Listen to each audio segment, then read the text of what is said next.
तो चलिए बगैर देर करते हुए स्टार्ट करते हैं। The stand of keeping an I on nuclear war. Stand of तो चल ही रहा है, उसके साथ ही साथ हमें कहाँ पे भी देखना पड़ेगा, न्यूक्लियर बॉल पे। तो ये इनका कहना है। तो देखते हैं क्या कह रहे हैं। तब तक अगर आपने सब्सक्राइब ना किया हो चैनल को तो please hit the subscribe button.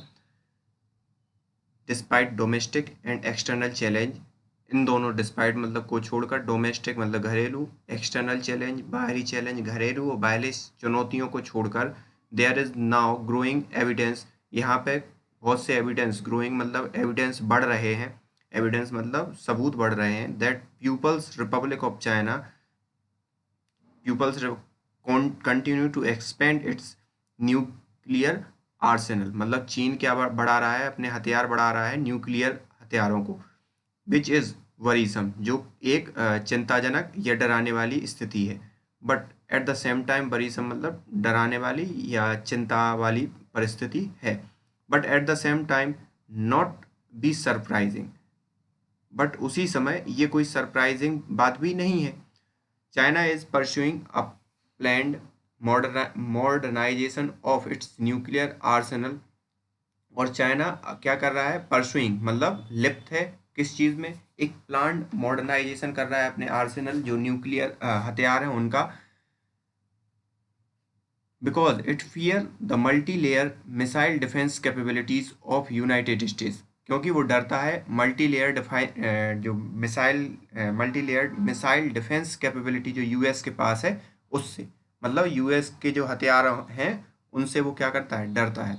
It is arming it's missile, वो अपनी मिसाइल को क्या कर रहा है, सक्षम बना रहा है, with multiple independently targetable re entry vehicle, और ये मल्टीपल जो टारगेट हैं उन सब चीज़ों को हैंडल कर पाए उसकी मिसाइल, उसके हिसाब से उनको सक्षम बना रहा है to neutralized America missile shield, जो अमेरिका की मिसाइल शील्ड है उसको न्यूट्रलाइज कर पाए।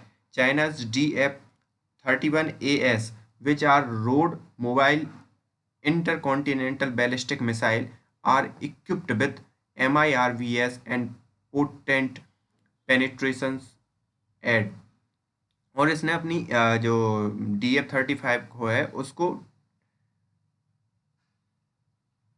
इक्विप्ड कर दिया है MIRVs, जो सक्षम बनाती है पेनिट्रेशन एड में, मतलब सहायता करने में मदद करती है। ये टेक्नोलॉजी इन दोनों को जब कोरिलेट कर दो, estimate and what it mean, estimate किया जाए और इसका मतलब क्या है, इन दोनों चीज़ों को ये देख रहे हैं। The People's Liberation Army rocket force PLA also field range of medium range ballistic missile and short range ballistic missiles, दोनों ही मतलब इसकी जो रॉकेट फोर्स हैं वो मीडियम और शॉर्ट रेंज के लिए सक्षम है इनके rocket.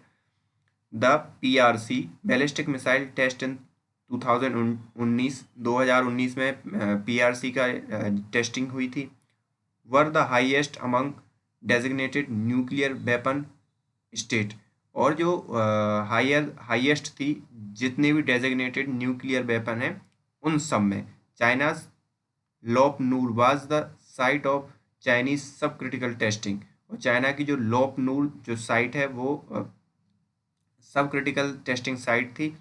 Since the PRC adopted a moratorium on hot testing in 1996, और 1900 मोरेटोरियम मतलब रोक लगी जब 1996 में, तब से मतलब तब तक वहाँ पे की वो क्या थी, सब क्रिटिकल साइट थी तब से।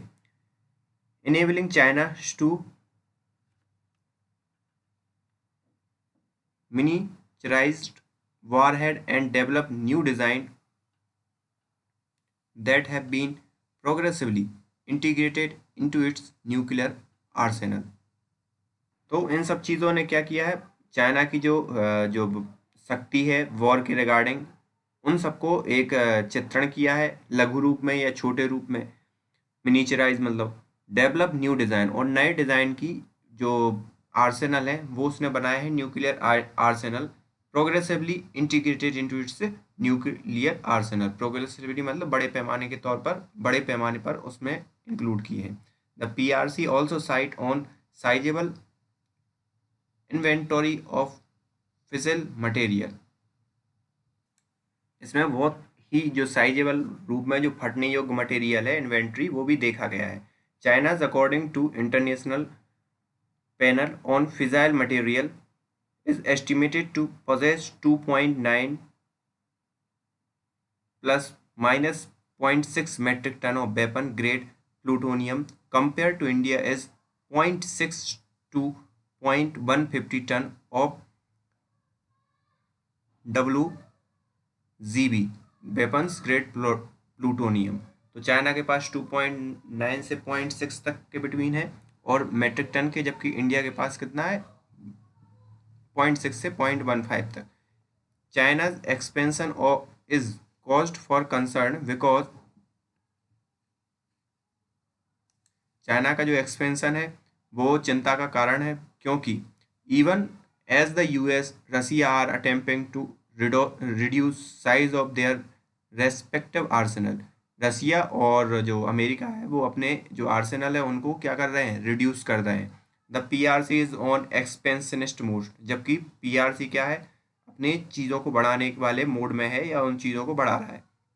The Stockholm International Peace Research Institute observe that China nuclear arsenal has risen from 219 warhead in 2019 to 320 warhead in 2020। तो 290 से 320 हो गए हैं। किसने ये बोला? स्टॉकहोम इंटरनेशनल पीस रिसर्च सिफरी ने ये कहा है। This increase might not seem large relative to size of nuclear arsenal of US and Russia, but it indicate a gradual shift toward a larger arsenal। ये जो इंक्रीज हो रहा है वो उस साइज के अगर रिलेटिवली देखा जाए तो यूएस और रसिया के मतलब समकक्ष उतना नहीं ठहरता, लेकिन ये इंडिकेट करता है gradual shift toward larger arsenal. धीरे धीरे वो शिफ्ट कर रहा है बड़े आर्सेनल की तरफ।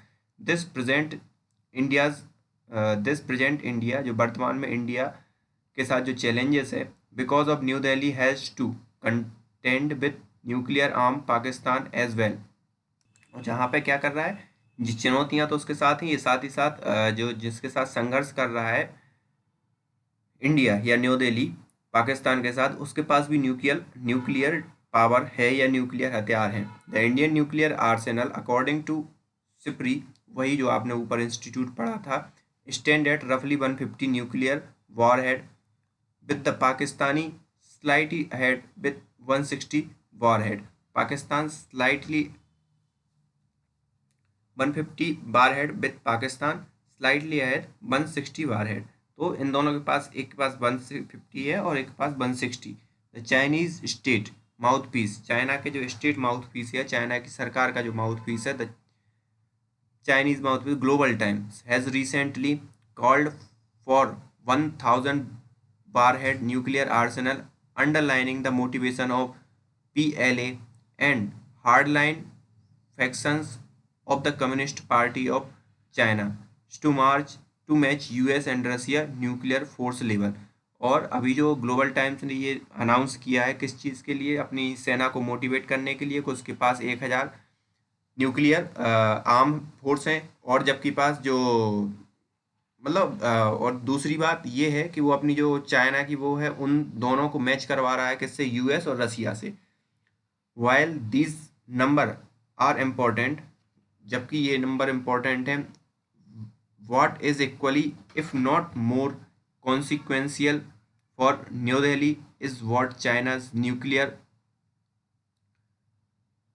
और ये जो नंबर वो इम्पोर्टेंट है उतने ही इक्वल, मतलब उतने ही इक्वल हैं, if not more consequently for new, अगर ये मतलब न्यू दिल्ली के लिए खतरा भी नहीं है तब भी वो इम्पोर्टेंट है। What China's nuclear modernization and diversified nuclear capabilities are likely to do for conventional military escalation along China India boundary. और ये जो मॉडर्नाइजेशन है या जो डाइवर्सिफिकेशन है न्यूक्लियर कैपेबिलिटी का, वो सब किस रिगार्डिंग है, जो हमारे यहाँ अभी चुनौतियाँ चल रही हैं चाइना और इंडिया बॉर्डर के regarding. The conventional military balance, जो पारंपरिक conventional military balance between India and Chinese force along line of actual control present significant challenges for India's decision maker, और ये सिग्निफिकेंटली एक महत्वपूर्ण चैलेंज प्रदान करेंगे जो इंडिया के पॉलिसी मेकर हैं उनके लिए।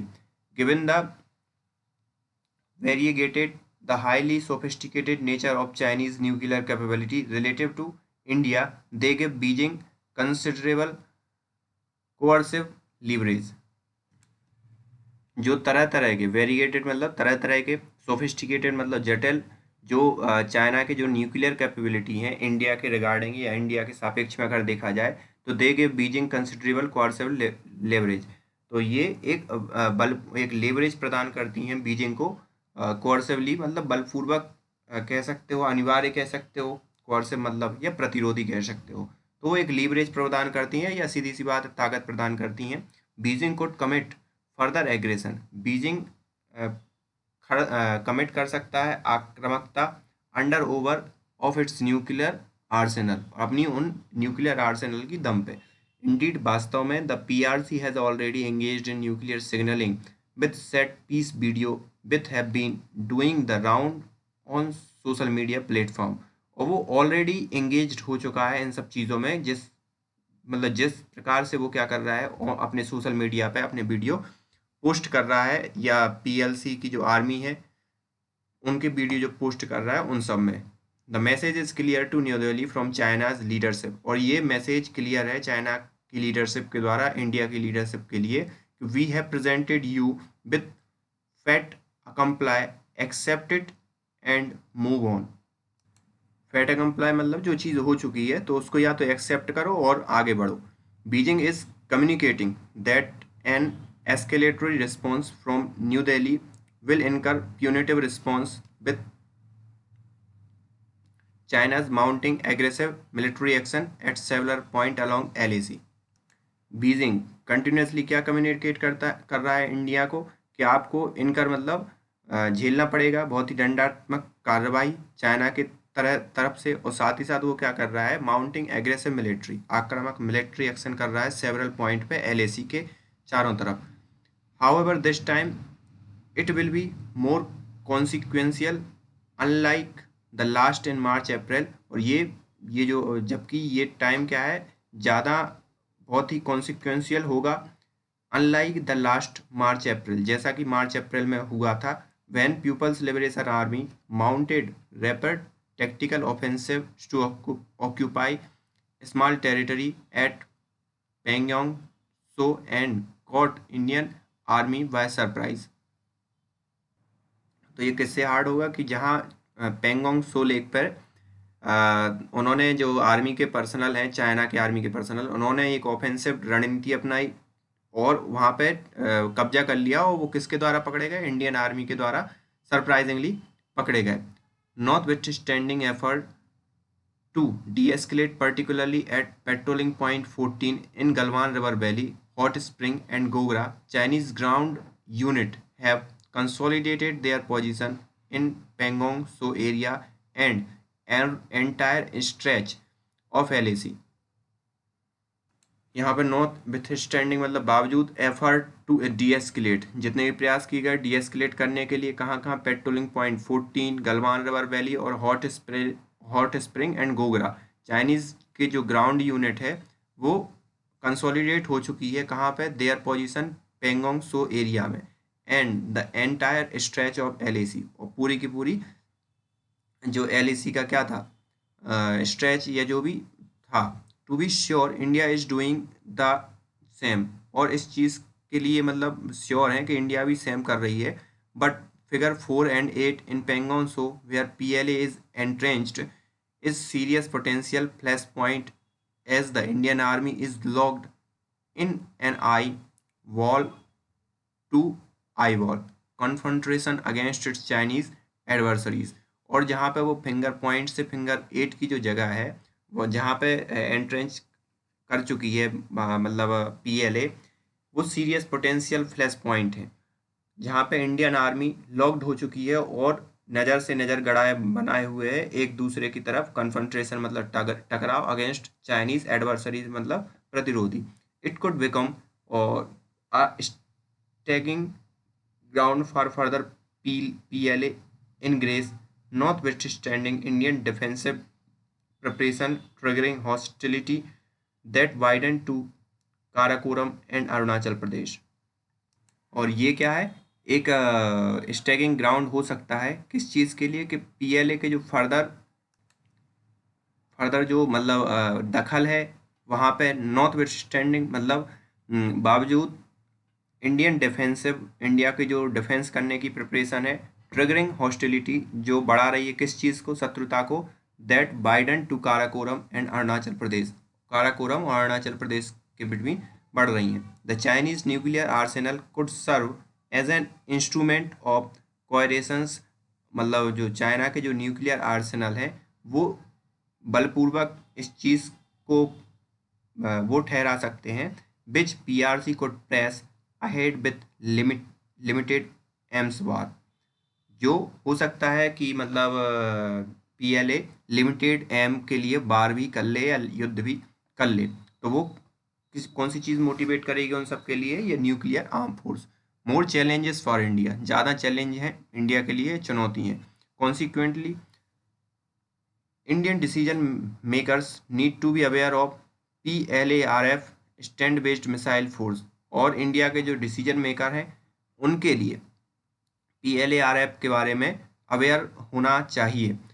The PRC is believe to base a part of its nuclear arsenal in inland territory such as the for western Xinjiang region which is close to the Aksai Chin। और PLA जो PRC जो है वो believe करती है उस किस base पर, जो न्यूक्लियर आर्सेनल की जो इनलैंड टेरिटरी में है, जिनजियांग रीजन में है, जो अक्साई चीन से बिल्कुल पास में है। China's land based missile are a primary road mobile and could play a key role in any larger conventional offensive the PLA might mount against Indian force along LAC।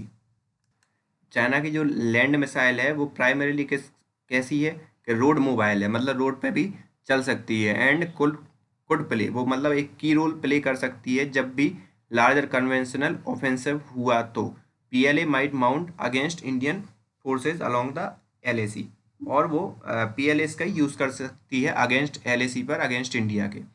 Korla in Xinjiang is believe to host DF-26 IBRM with range of 4,000 kilometer, which can potentially strike target across most of India। DF-26 missile जो है वो मतलब Jinjiang में ही है, ये believe किया जा रहा है, तो वो पूरे के पूरे इंडिया पे स्ट्राइक कर सकती है। which can potentially strike target across most, their mobility gives them a higher degree of survivability, और जो उसकी मोबिलिटी है वो उसको ज़्यादा सर्वाइबिलिटी प्रोवाइड करवाती है कि वो जहाँ ज़्यादा दूर तक क्या हो सकती है, पहुँच बना सकती है उसकी। The DF-26 IRBM can be armed with either conventional और न्यूक्लियर वारहेड, और ये दोनों ही नॉर्मल जो शस्त्र हैं उनसे भी ये सुसज्जित की जा सकती है और न्यूक्लियर बॉम्बों से भी सुसज्जित किया जा सकता है। Since the IRBM could be either conventional or nuclear tipped, assessing Chinese tripwire will make things tricky as the PLARF conventional and nuclear force are likely to be embedded together, presenting challenging for both Indian civilian and military leadership। और जैसे कि ये दोनों इनने हथियार जो बना बताए हैं कि अगर वो टिप पे आप दोनों ही हथियारों को यूज़ कर सकते हो, तो दोनों के लिए चैलेंज है, मिलिट्री के लिए भी एज वेल एज यहाँ की जो लीडरशिप है, मिलिट्री लीडरशिप और सिविलियन दोनों के लिए ये घातक साबित हो सकते हैं। वी ऑन गार्ड, दस इस प्रकार से conventional escalation between Chinese and Indian forces along LAC, conventional escalation मतलब कहलाता है नॉर्मल अगर लड़ाई हुई तो, LAC must factor the role of nuclear weapon and their impact on military, और वो कारक बन सकते हैं न्यूक्लियर वेपन का और उनका इम्पैक्ट होगा मिलिट्री ऑपरेशंस पे execute by Indian army and Indian forces, जो एग्जीक्यूट किए जाएंगे इंडियन आर्मी और इंडियन फोर्सेस के द्वारा। India's strategic force command, India की जो स्ट्रेटजिक फोर्स कमांड है, need to be on high 10 state of alert toward of Chinese nuclear threat brinkmanship as well as geared to support India's conventional force। तो इन सब के लिए मतलब India को तैयार रहना चाहिए कि उसकी न्यूक्लियर थ्रेट को, साथ ही साथ कन्वेंशनल फोर्स को भी सपोर्ट देने के लिए तैयार रहना चाहिए। While escalation of current stand of between India and Chinese forces is not inevitable, जो एस्केलेशन है करंट फेस ऑफ को देखते हुए वो अनिवार्य नहीं है। It would be a terrible mistake on part of Indian government, और ये बहुत टेरिबल या भयानक मिस्टेक होगी इंडियन गवर्नमेंट के द्वारा। इग्नोर पॉसिबिलिटी, अगर इसकी पॉसिबिलिटी को इग्नोर करते हैं, because it might not come from new Delhi but Beijing, हो सकता है लेकिन ये मतलब इंडिया के थ्रू युद्ध नहीं किया जा सकता न्यूक्लियर का, बट बीजिंग का कुछ भरोसा नहीं कर सकते, हो सकता है वो कर दे। वॉट एवर द आउटकम, जो भी आउटकम हो करंट क्राइसिस, जो भी आउटकम है करंट क्राइसिस के, new Delhi should start seriously assessing, new Delhi को सीरियसली असेस करना चाहिए इट्स एक्सटेंट न्यूक्लियर डॉक्ट्रिन, अपने जो न्यूक्लियर डॉक्ट्रिन है उन सब को, and redouble effort to get robust triadic capabilities for deterrence. और इंडिया को क्या अपनी रोबस्ट मतलब मजबूत करनी चाहिए तीनों सेनाओं की कैपेबिलिटी को, इन सब के निवारण के लिए, या जो न्यूक्लियर थ्रेट उभर कर सामने आ रही है उन सब के निवारण के लिए। So this is the editorial. So thank you for today.